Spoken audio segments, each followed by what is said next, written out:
श्यामं धरणीधरं भजहरं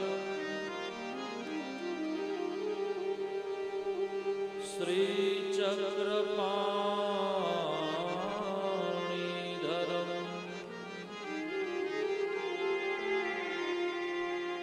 श्रीवैकुण्ठनिवासिनं जयतु ते श्रीश्याम सर्वेश्वरम्।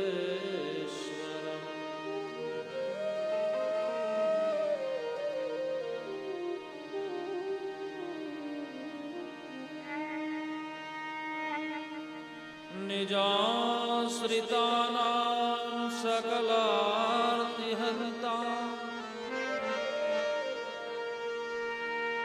सधर्मभक्तैरवनं विधाता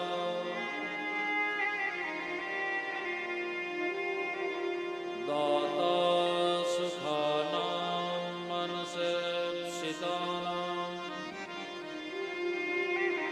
तनोतु कृष्णं खिलमङ्गलं कुरु।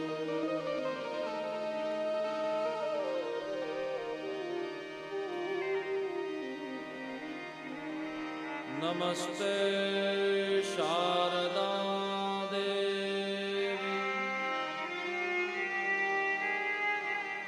सरस्वती मतिप्रदे वसत्वं मम जिह्वाग्रे सर्वविद्याप्रदा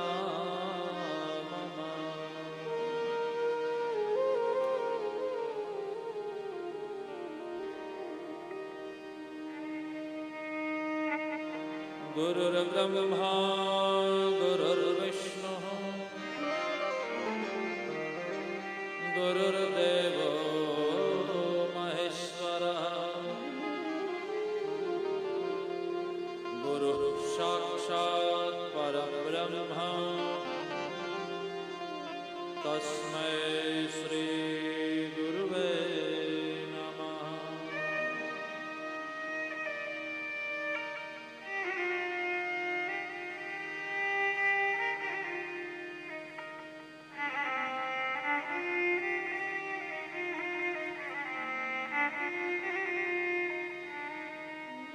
बोलिए भागवत भगवान की जय।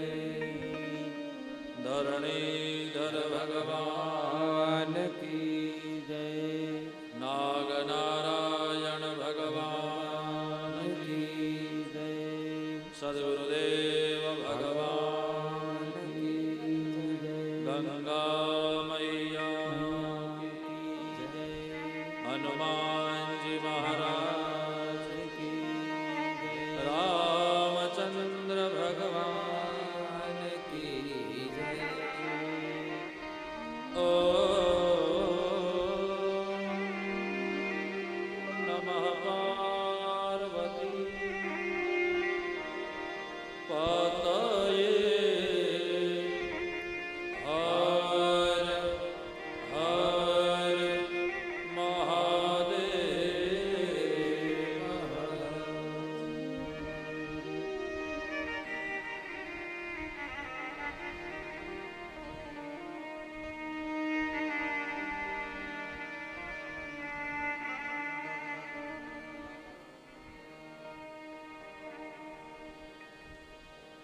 नमो गोभ्यः श्रीमतिभ्यः सौरभेभ्य एव च।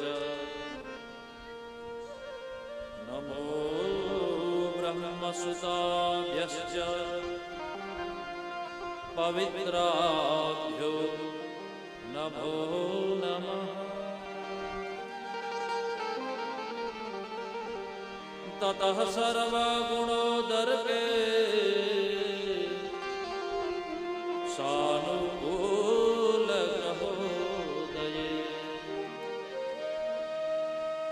जज्ञेवं सदरः पाण्डुर्भूयः पाण्डुरिवोजसा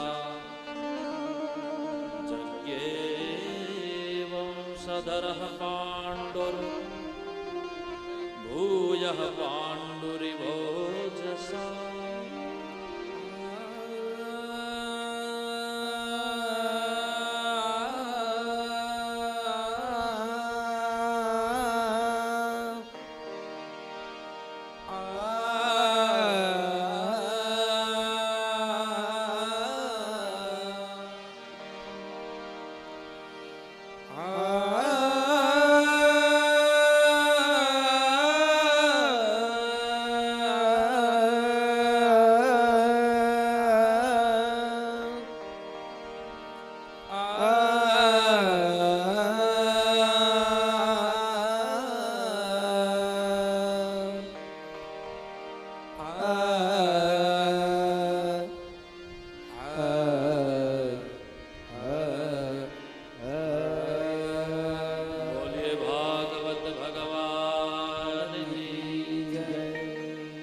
परात्पर ब्रह्म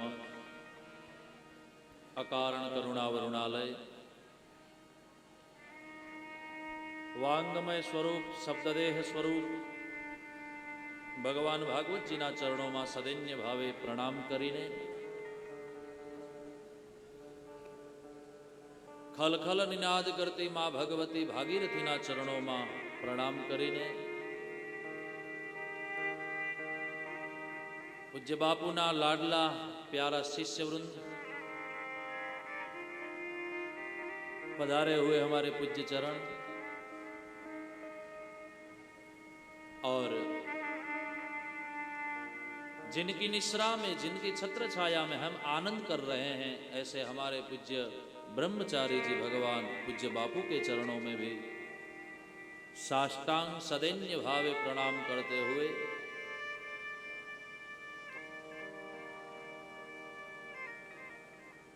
आनंद प्रकाश सेवा समिति बाबर अहमदाबाद द्वारा आयोजित इस 9 दिवसीय श्रीमद् भागवत कथा के आज 5वें दिन के रात्रि के सत्र में मैं व्यासपीठ से आप सबका स्वागत करता हूं। व्यासपीठ से मेरा प्रणाम। जय श्री कृष्ण, जय सिया राम, राधे राधे, जय गुरुदेव, जय गुरुदेव, जय गुरुदेव। आइए प्यारे, भगवान की इस दिव्य यात्रा में प्रवेश करें। उसके पूर्व 1-2 मिनट हरिनामाश्रय करें और फिर कथा में प्रविष्ट हों।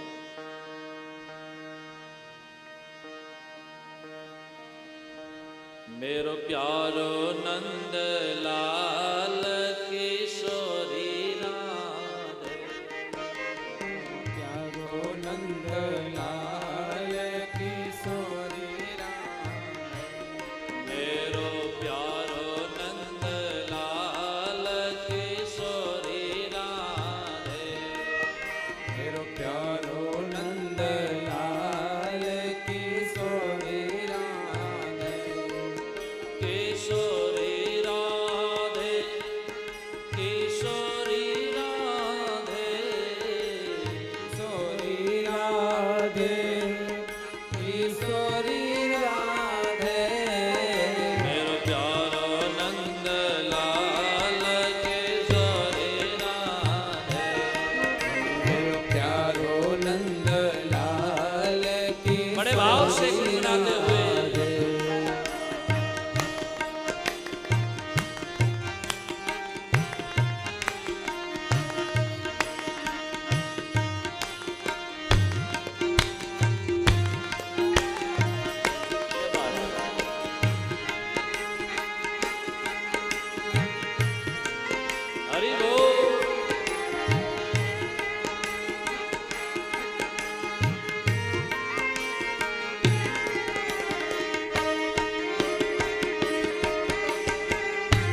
ताकि भोजन भी बच जाएगा, नींद भी नहीं आएगी और कथा का आनंद भी लिया जाएगा। इसलिए भाव से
सद्गुरुदेव भगवान की जय।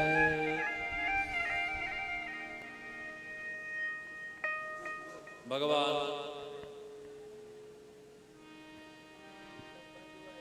श्री हरि के वांगमय स्वरूप का हम लोग अवगाहन कर रहे हैं। आज की कथा में हमारे पूज्य महाराज जी भी पधारे हुए हैं, उनके साथी भी पधारे हुए हैं। आपका स्वागत है व्यासपीठ से।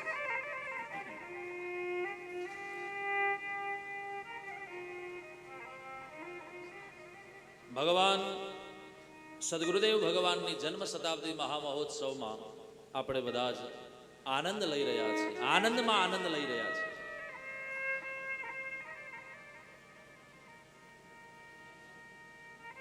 આજે અમારે ઋષિ પાંચમ, ગઈકાલે ગણેશ ચતુર્થી હતી, ગણપતિજીની સ્થાપના કરી અને આજે ઋષિઓના ઋણમાંથી મુક્ત થવાનો આ દિવ્ય પ્રસંગ. આજના દિવસે અરુંધતી સહિત સપ્ત ઋષિઓનું પૂજન થાય અને એ પણ નદીના કિનારા ઉપર સફેદ વસ્ત્ર બિછાવી એના ઉપર દર્ભના 7 ઋષિઓ બનાવવાના, દર્ભના ચટ દ્વારા, અને 8માં અરુંધતી માતા, અને પછી એનું વિધિવત પૂજન થાય.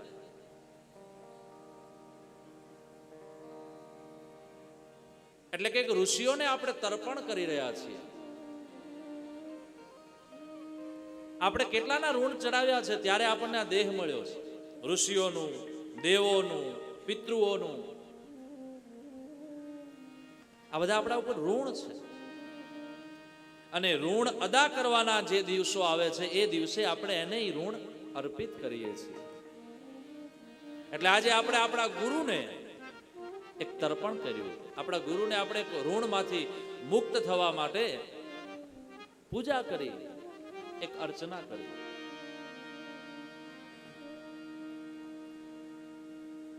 તેવો આજનો દિવ્ય દિવસ. સવારના સત્રમાં આપણે ભગવાન વામનજીના પ્રાગટ્ય મહોત્સવની ઝાંખી જોઈ. અત્યારે ભગવાન શ્રી હરિનારાયણના પ્રાગટ્યની ઘડીઓ ગણાય છે. અને આપણે સદભાગી એ છીએ કે આ કથા અંતર્ગત ભગવાન રામચંદ્રજીનું પણ પ્રાગટ્ય અને ભગવાન શ્રી કૃષ્ણનું પ્રાગટ્ય, કેટલી દિવ્ય એક મિલન છે.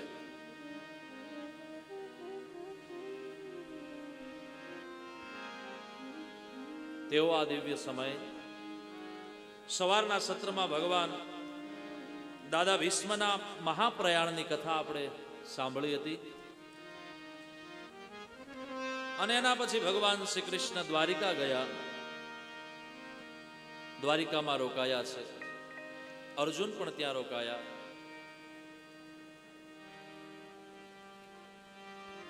દ્વારિકામાં ભગવાન ગયા તો ભગવાન બધાને મળ્યા છે. એમની પત્ની છે 16,108. પછી નગરજનો, એમના મા બાપ, કોઈ વ્યક્તિને ભગવાન નથી મળ્યા એવું છે જ નહીં. જેમ રામચરિત માનસમાં ભગવાન શ્રી હરિનારાયણ રામચંદ્રજી સરયુના કિનારે ઉતરે છે અને આખા અવધવાસીઓને મળે છે. માનસમાં એની ચોપાઈ છે. તુલસીદાસજી કહે છે, અમિત રૂપ પ્રગટે તેહિ કાલા, જથા જોગ મિલે સબહિ કૃપાલા. અમિત રૂપ પ્રગટે તેહિ કાલા. ભગવાન હજારોની સંખ્યામાં પ્રગટ થઈ અને નાનામાં નાના માણસને ગળે ભેટીને મળ્યા છે. તો અહીં શ્રી કૃષ્ણ પણ દ્વારિકામાં જેવા ગયા આટલા સમય પછી, ધર્મનું સંસ્થાપન કર્યા પછી, એટલે આખા દ્વારિકાવાસીઓને સર્વેશામ માન માદધે, ભગવાન બધાને મળ્યા. અર્જુન પણ ત્યાં રોકાયા. સમયાંતરે આ બાજુ હસ્તિનાપુરમાં ઉત્તરાના ગર્ભથી પરિપૂર્ણ માસે એક સુંદર પુત્ર રત્નનું પ્રાગટ્ય થયું. તતઃ સર્વ ગુણોદર કેશાનુકૂલ ગ્રહો જગ્યે વંશધરઃ પાંડોર ભૂયઃ પાંડુરી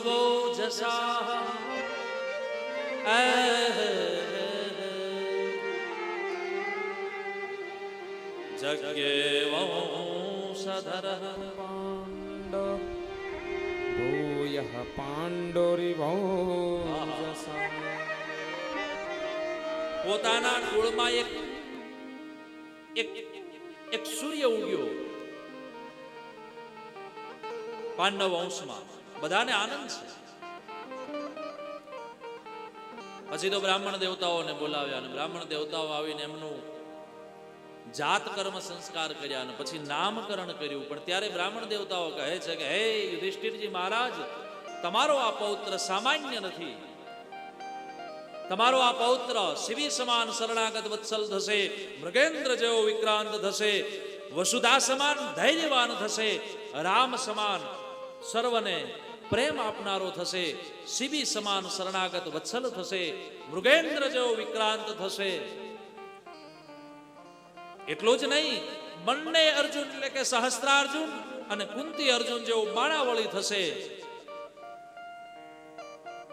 ભૂતપતિ ભગવાન નારાયણ જેવું બધાને આશ્રય આપવા વાળો થશે.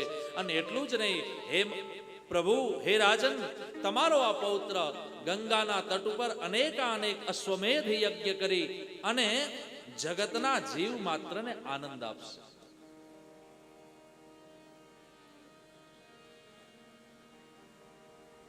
આવો શરણાગત વત્સલ થશે. બ્રાહ્મણોએ આવું બધું જોયું અને પછી બ્રાહ્મણોએ ધીમે કરીને કહ્યું, મહારાજ, તમારો આ પૌત્ર, આના જીવનની ભાગ્ય રેખા જરા એક અવળી છે. અચ્છા, શું કહે છે? બોલે, તક્ષકાદાત્મનો મૃત્યુ દ્વિજપુત્રો સર્જિતા. તક્ષક નામનો નાગ કરડશે, બ્રાહ્મણનો એને શ્રાપ મળશે અને આનું મૃત્યુ થશે. અને આ સાંભળતાની સાથે જ યુધિષ્ઠિરજી મહારાજના કાન ઉભા થઈ ગયા. ઓહો, અમારા વંશમાં ભગવાન શ્રી કૃષ્ણ જેવા ભગવાનનું જો પૂજન થતું હોય, બ્રાહ્મણો માટે અમારો આખો વંશ ખપી જતો હોય, અરે અમે ધર્મનું સંસ્થાપન કર્યું હોય અને અમારો જ પૌત્ર એક બ્રાહ્મણનું અહિત કરશે, એવું તો એના જીવનમાં શું ઘટના ઘટશે? કહો મહારાજ.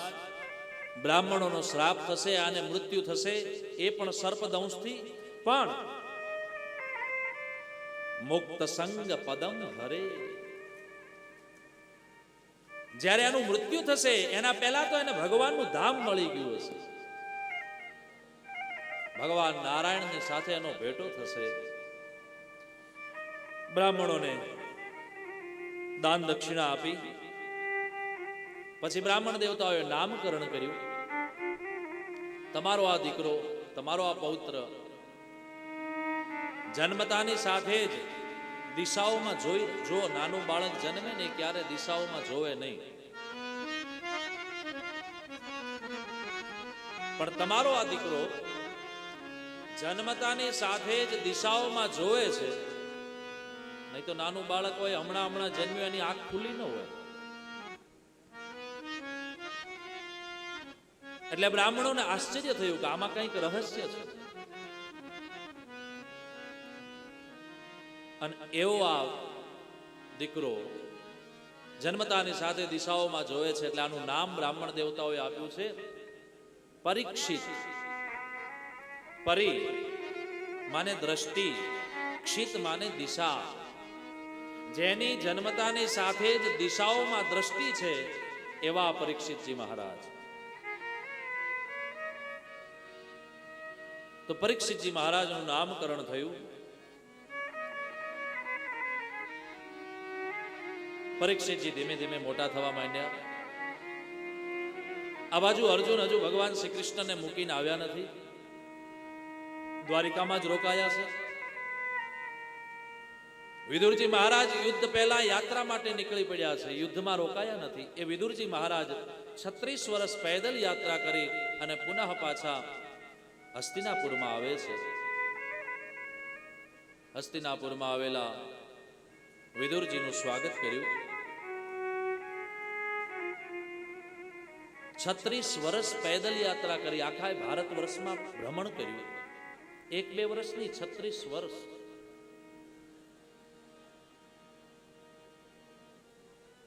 એને કહેવાય જાત્રા. પછી જાત્રામાંથી શબ્દ આવ્યો યાત્રા, યાત્રામાંથી પછી શબ્દ આવ્યો પ્રવાસ, પ્રવાસમાંથી શબ્દ આવ્યો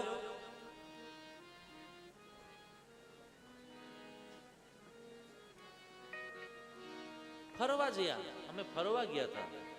અલ્લા, હરિદ્વારમાં ફરવા જવાનું હોય, ગંગામાં સ્નાન કરવાનું હોય. અમે હમણાં 10 દિવસ ફરી આવ્યા. ફરવા નહીં, જાત્રા કરવા ગયા હતા, એવો આપણે ત્યાં શબ્દ છે. અને જાત્રાનો અર્થ શું છે તમને ખબર છે? જાત્રા શબ્દ એક છે, અક્ષર 2 છે. જા ક્યાં? બદ્રીનાથ, કેદારનાથ, ગંગોત્રી, જમનોત્રી, હરિદ્વાર, અયોધ્યા, કાશી, ગયાજી, ઇલાહાબાદ, ચિત્રકૂટ. જા. લેકિન ત્રાસ વેઠવાની ત્રેવડ હોય ને તો જા. જાત્રા. જા, પણ ત્રાસ વેઠવાની ત્રેવડ હોય તો. પણ આપણે તો ત્યાં જઈને પછી એસી ગોતીએ, રૂમમાં ગીઝર ગોતીએ.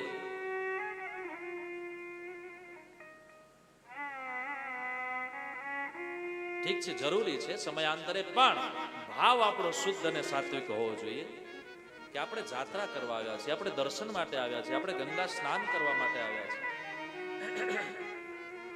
આવાજ બહાર નીકળે છે તો જાત્રા.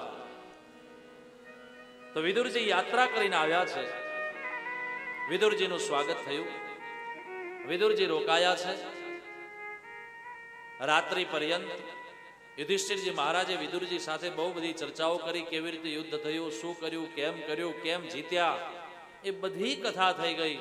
બીજા દિવસે વિદુરજી મહારાજ સ્નાન સંધ્યા વંદન કરી અને પછી પોતાના મોટા ભાઈ ધૃતરાષ્ટ્ર ને ગાંધારી, એ પણ હસ્તિનાપુરમાં રહે છે, એમની પાસે આવે છે અને એમને આવીને કહે છે કે અરે અરે મોટા ભાઈ, હજુ તમને ઘર છોડવાનો જીવ નથી થતો?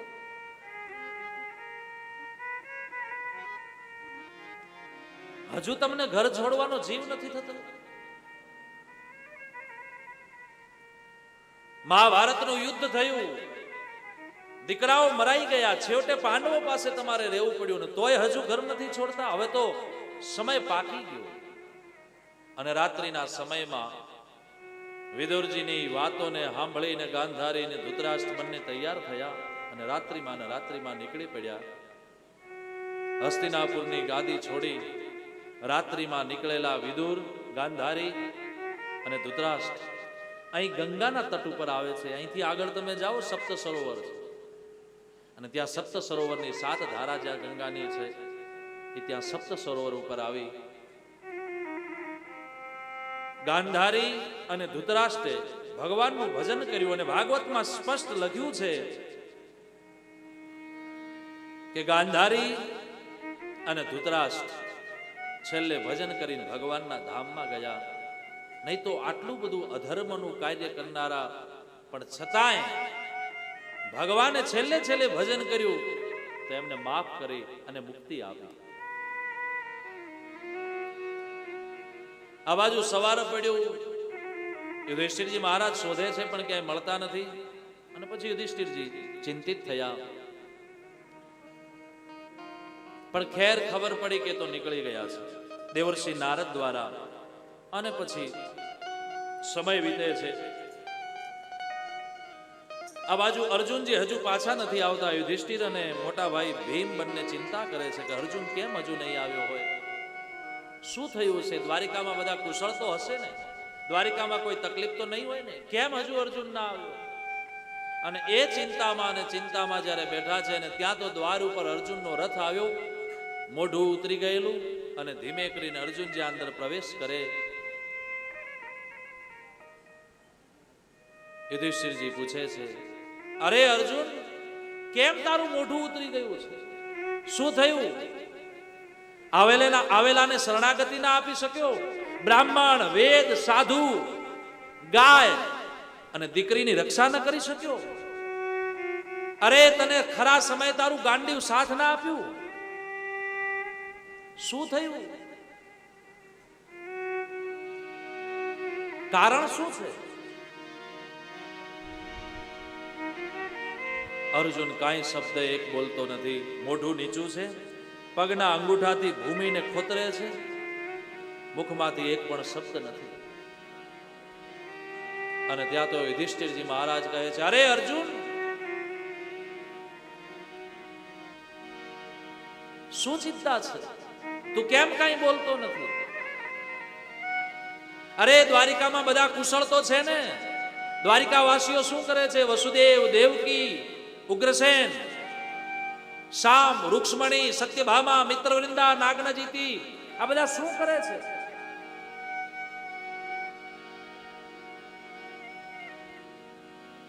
છતાંય એક પણ જવાબ અર્જુનના મુખમાંથી ન નીકળ્યો.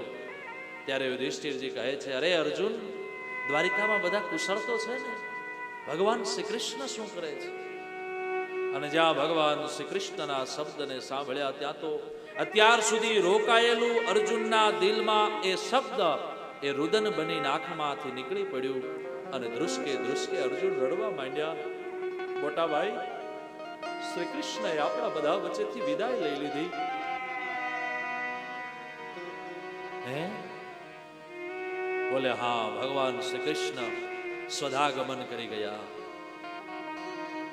મોટા ભાઈ, મને શ્રી કૃષ્ણએ જવાબદારી સોંપી હતી કે દ્વારિકાના વાસીઓને લઈને પાછા મથુરા આવવાનું, પણ ત્યાં તો મને વચમાં રસ્તામાં કાબાઓએ લૂંટી લીધો.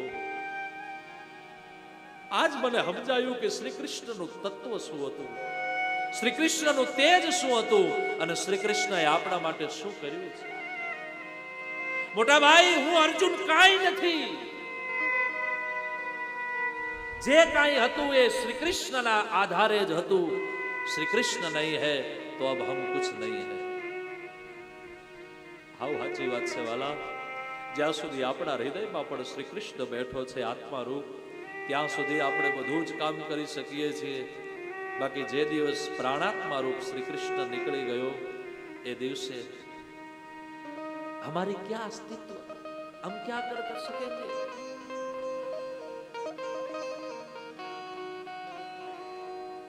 જે શરીર એકલું ભરતું તો એને 4 જણા ઉઠાવીને જશે. क्यों? क्योंकि उसमें अब श्री कृष्ण नहीं रहा. श्री कृष्ण निकल गए. અર્જુન રડવા માંડ્યા. મોટા ભાઈ, મને વચમાં કાબાઓએ લૂંટી લીધો. શ્રી કૃષ્ણ એ જ મારું ગાંડીવ, શ્રી કૃષ્ણ એ જ મારું જીવન. પણ હવે શ્રી કૃષ્ણ નથી એટલે મારું બધુંય વ્યર્થ છે. નહીં તો એ ગાંડીવ, એ રથ, એ જ ઘોડા, એ જ હું અર્જુન. તદ્વે ધનુષૈષવઃ સરથો હયાસ્તે સોહમ રથી નૃપતયો યત આનમંતી. હું એ જ અર્જુન, એ જ મારા ઘોડા, એ જ મારું ગાંડીવ. પણ છતાંય મને કાંઈ કામ ના આવ્યું. મોટા ભાઈ, સર્વમ ક્ષણેન તદભૂ સદીશરિક્તમ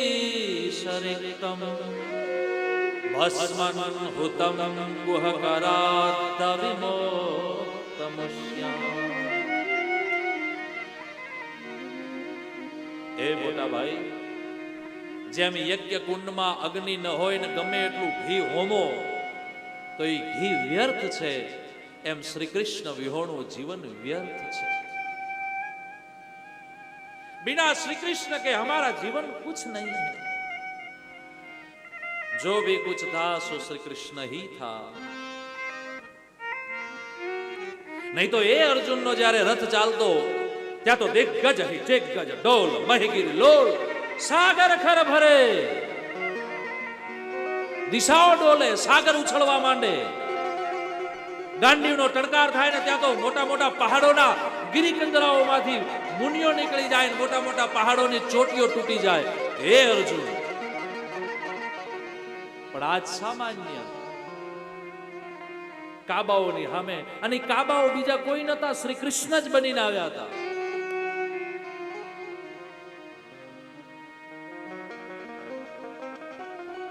સમય સમય બલવાન નહીં પુરુષ બલવાન, કાવે અર્જુન લૂટિયો વોહી ધનુષ વોહી વિમાન. કાવે અર્જુન લૂટિયો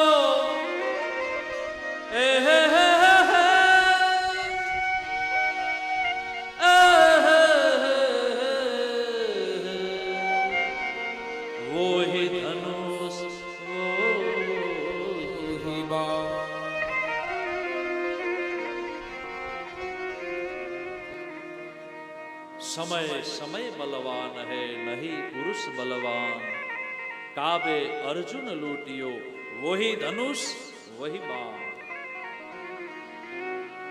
जब तक हमारे पास गुरुदेव की कृपा है, जब तक हमारे पास माँ बाप का आशीर्वाद है, और जब तक हमारे पास हमारा भजन है, तब तक तो हम वही जिंदा है. लेकिन ये सबकी कृपा जब नहीं मिलती है, तब हम अकेले हो जाते हैं, तब हमारा कोई नहीं. અર્જુનનું રુદન સાંભળી ઘરમાંથી દોડતા આવ્યા સુભદ્રાજી, દ્રૌપદીજી, કુંતાજી. પાંચે પાંડવો ભેગા થયા અને પછી તો કોક મૂકી મૂકીને બધા રડ્યા છે શ્રી કૃષ્ણની વિરહ. સુભદ્રાજી પણ બહુ રડ્યા, મારો વીરો ગયો, મારો કૃષ્ણ ગયો. ए कान्हा अब कब लौट के आओगे, कब लौट के आओगे. ભાગવતમાં તો લખ્યું છે કે શ્રી કૃષ્ણના વિદાયની વાત જ્યારે અર્જુનના મુખથી સાંભળી, ત્યારે કુંતાજીએ પોતાના પ્રાણનો ત્યાગ કરી દીધો. કુંતાજીએ પ્રાણ છોડી દીધો. મેરા કૃષ્ણ ચલા ગયા, अब मेरा जीना व्यर्थ है. क्योंकि कुंता ने मांगा था अपनी स्तुति में श्री कृष्ण से कि जब तक मैं जिंदा रहूं तब तक मेरे जीवन में हे कृष्ण बाधाएं आए, दुख आए, विपत्ति आए. लेकिन अब श्री कृष्ण नहीं है तो मैं रह के क्या करूं. कुंता जी निकल गया.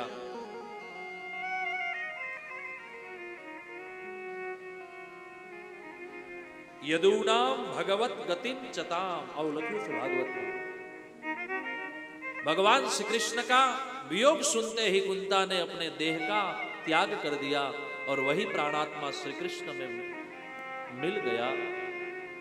પછી તો પાંચે પાંડવોએ પોતાની માનો અંત્યેષ્ટિ કર્મ કર્યું. જે કાંઈ હતું એ દાન દક્ષિણા આપી બ્રાહ્મણોને, સંત સાધુઓનું ભોજન કરાવ્યું.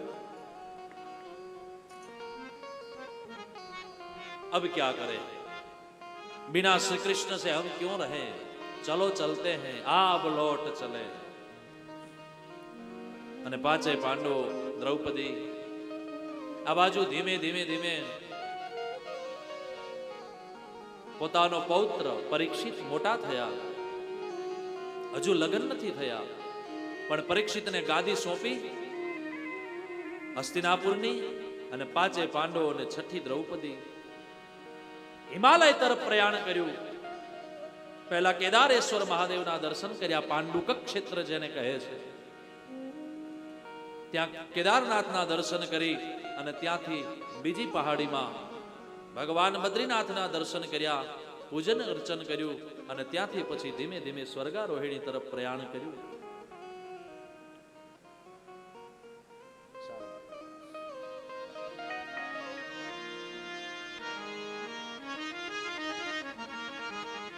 પાંચે પાંડવો અને દ્રૌપદી નીકળી પડ્યા.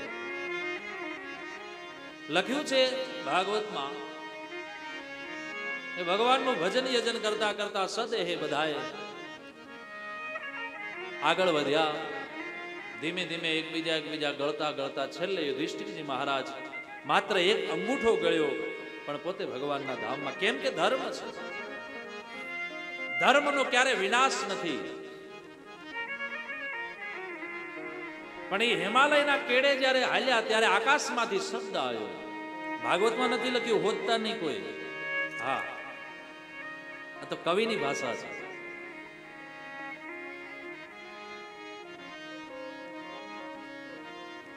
હેમાળાને કેડે જે દી પાંડવ હાલિયા,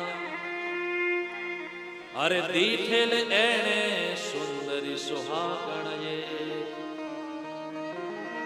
હિમાલયને કેડે જે દી પાંડવ હાલિયા, અરે દીઠેલ સુંદરી સુહાગણ.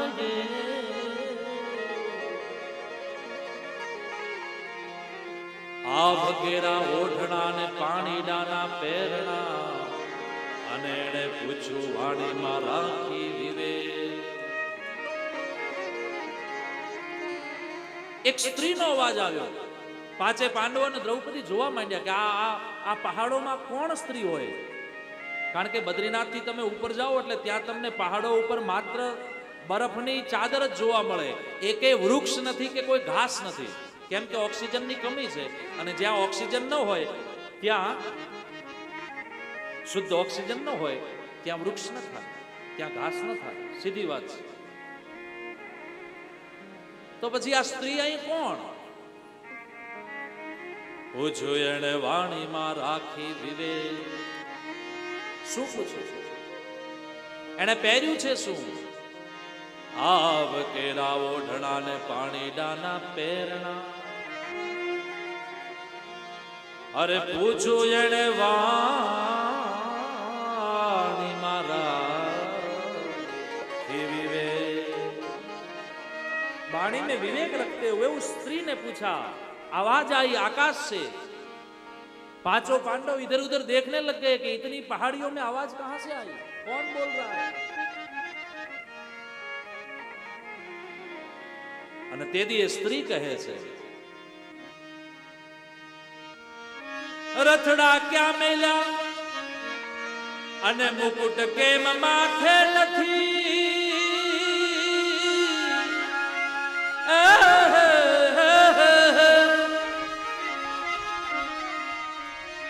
એ રથ ક્યાં ગયો?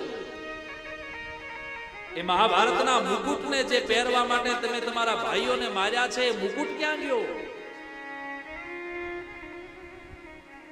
અને એ ગાંડીવ ક્યાં ગયું? અર્જુન, એ યુધિષ્ઠિર. યુધિષ્ઠિર ને અર્જુન બધા જોવા માંડ્યા કે આ પૂછે છે કોણ આપણને.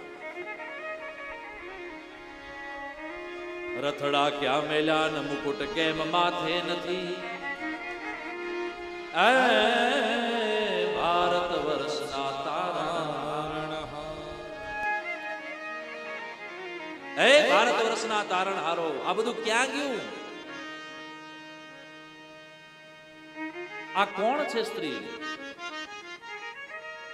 જેણે આભનું ઓઢણું ઓઢ્યું છે અને નદી ને નાળાઓ રૂપ જેણે પોતાના શરીરના પહેરણા કર્યા છે, એવી માં ધરતી પૂછે છે કે હે પાંડવો, તમે આટલા હારું કરીને તમારા ભાઈઓને મારી નાખ્યા.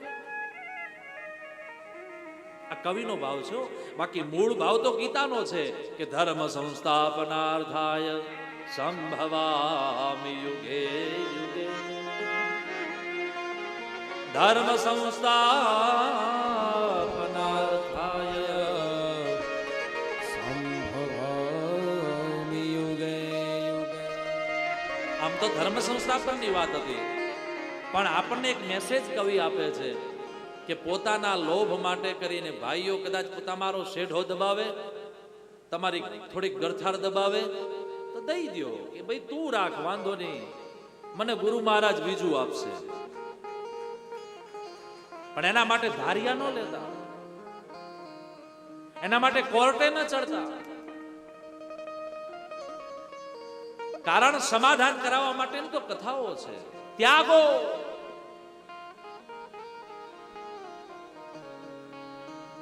દેરાણી હાહુમાને વધારે વાલીઓ થોડુંક વધારે દઈ દે તો દઈ દે, આપણે આપણા ભાગ્યમાં આપણે નથી એવું માની લેવાનું. પણ એના માટે ઝઘડા નહીં કરવાના, ઉલટાનું રાજી થવાનું. એટલે એ હાહુને ને દેરાણીને એમ થશે કે બિચારી ગમે એમ તો સહન તો કરે છે હો, હાલો એને દેવું છે, એક દિવસ તમારો આવશે. ત્યાગો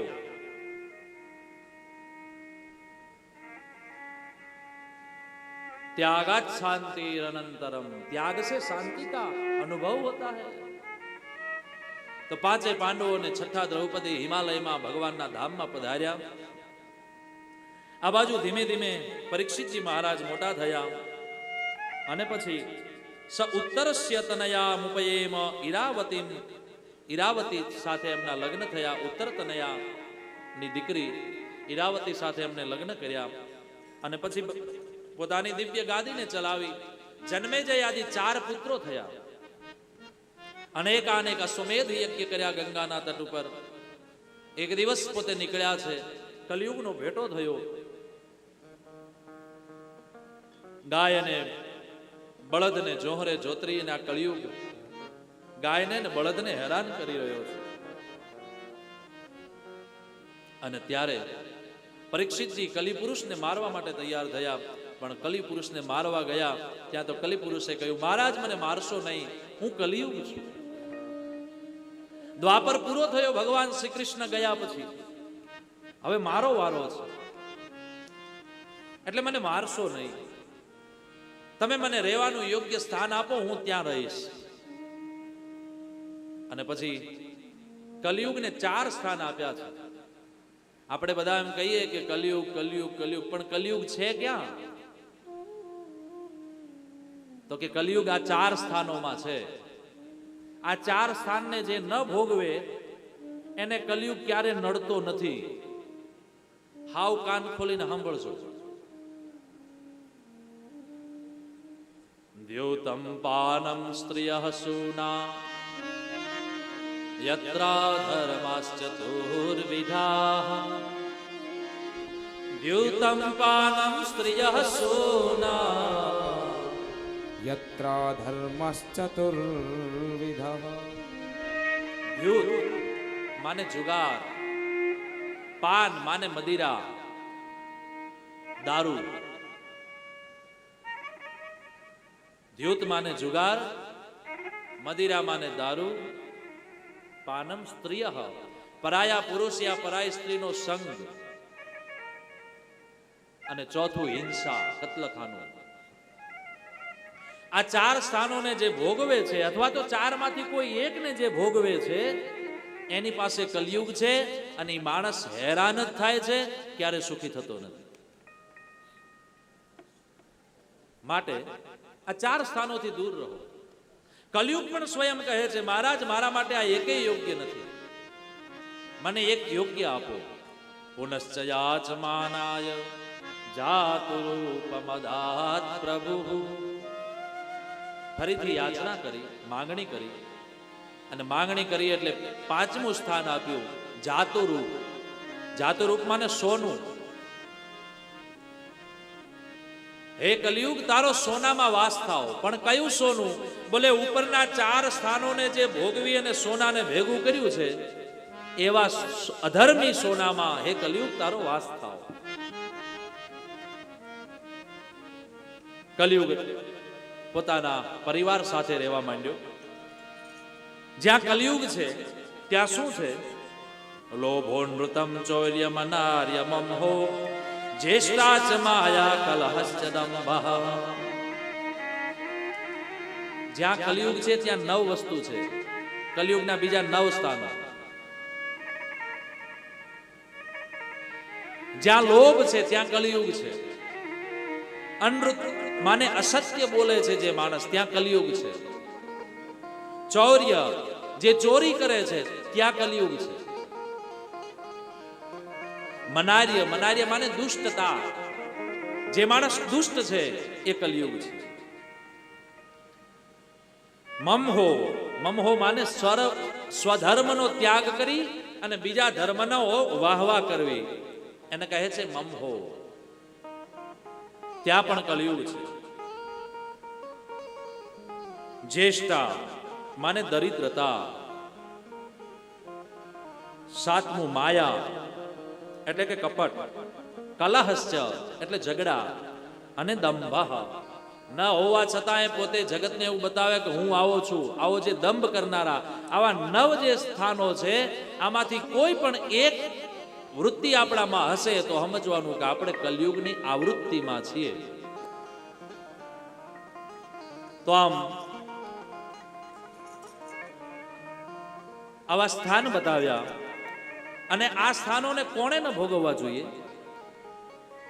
તતો નૃતમ મદમ કામમ રજો વૈરમ ચ પંચમમ. 4 સ્થાન કલયુગને આપ્યા તો એક્સ્ટ્રા બીજા 5 મળી ગયા.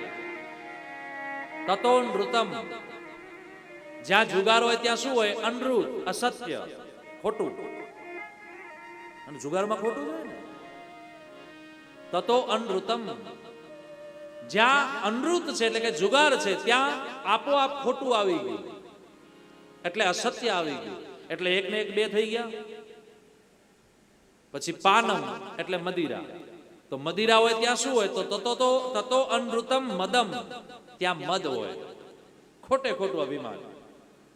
પેલા નહીં 2 ભાઈઓ પી ગયા હતા રાત્રે, અને પૂનમની રાત્રિ,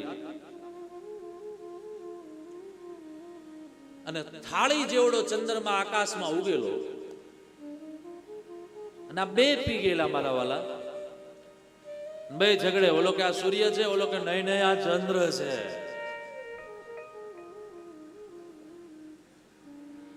બે ઝઘડતા હતા. એમાં એક વટે માર્ગું ત્યાંથી નીકળ્યો, એને સામે ગામ જવું, એટલે આ બંને આને પકડ્યો, એ ઉભો રે. અને આવડાને ખબર પડી ગઈ કે આ 2 પી ગયા છે. ઉભો રહ્યો. પછી ઓલા પૂછ્યું, ભાઈ આ ચંદ્ર છે કે સૂર્ય છે? એટલે ઓલો કે નહીં આ ચંદ્ર છે, ઓલો કે નહીં આ સૂર્ય છે. એટલે આને વિચાર્યું કે આ બંને ઝઘડે છે આના હારું, 2 પી ગયા છે.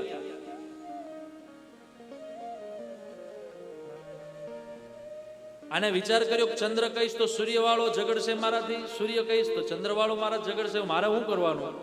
એટલે આને ધીમે કરીને બુદ્ધિ ચાતુર્યતા કરી એને કહ્યું, ભાઈ સાहब मैं इस गांव का नहीं हूं, दूसरे गांव का हूं, इसलिए मुझको पता नहीं है कि चंद्र है कि सूर्य. तो जावा दे, आने खबर નથી. हाँ जा, છોડી મૂક્યો ઓલાને. તો જ્યાં મદિરા છે ત્યાં દંભ છે. સ્ત્રીય, જ્યાં પરાયાની કામના છે ત્યાં કામ છે.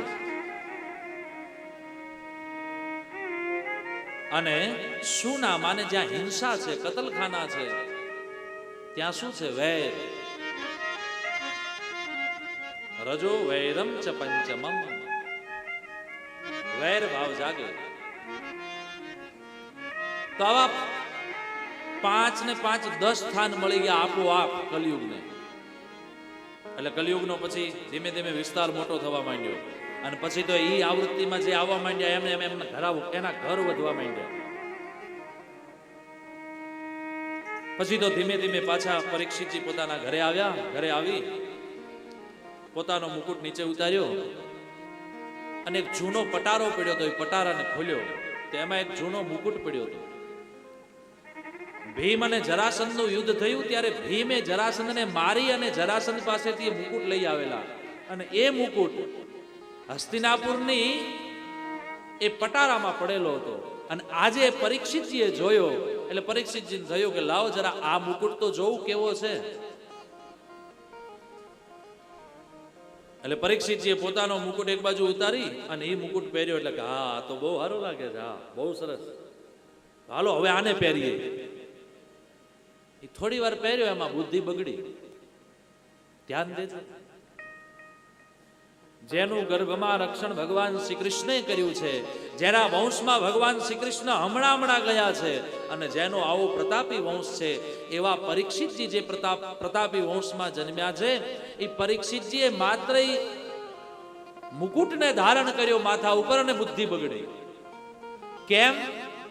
કેમ કે પહેલા ભીમજીએ પોતાના દાદાએ જરાસંધ પાસેથી મારી પડાવીને લાવેલો મુકુટ છે, એટલે અધર્મ મુકુટ છે. એના ઉપર એનો અધિકાર નથી.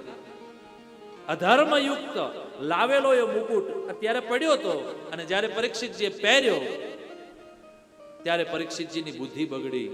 વાલા વિચાર કરજો કે માત્ર બુદ્ધિ બગડી માત્ર ઉપર પહેરવાથી, તો હું ને તમે તો આપણે અધર્મનું કેટલું ખાઈ જઈએ છીએ, તો આપણી તો કેટલી બગડી હશે.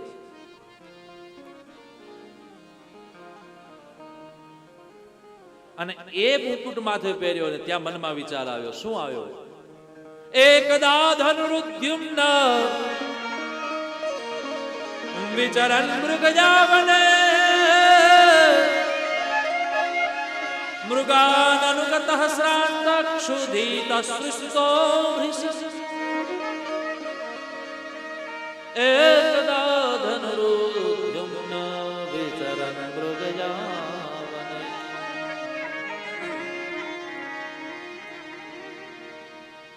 માથામાં મુકુટને ધારણ કર્યો ને ત્યાં બુદ્ધિ બગડી. મૃગલાઓ મારવાનો વિચાર થયો કે હાલો આજ તો મૃગલાઓ મારી આવો. નહીં તો પરીક્ષિત જેવો મહાપુરુષ, બીજાનું રક્ષણ કરનારો મહાપુરુષ, એ શું પરાયા જીવની હિંસા કરે? ના, પણ બુદ્ધિ બગડી એટલે ઘોડા ઉપર આરૂઢ થયા અને નીકળ્યા મૃગલાઓને મારવા માટે. મારવા માટે નીકળ્યા, પણ ક્યાં મૃગલું મળ્યું નહીં. પણ બપોરના 12 વાગ્યા, ભૂખ લાગી ને તરસ લાગી.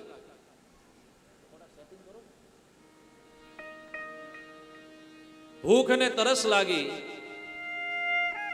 હવે વ્યાકુળ થયા, શું કરવું, ક્યાં જવું?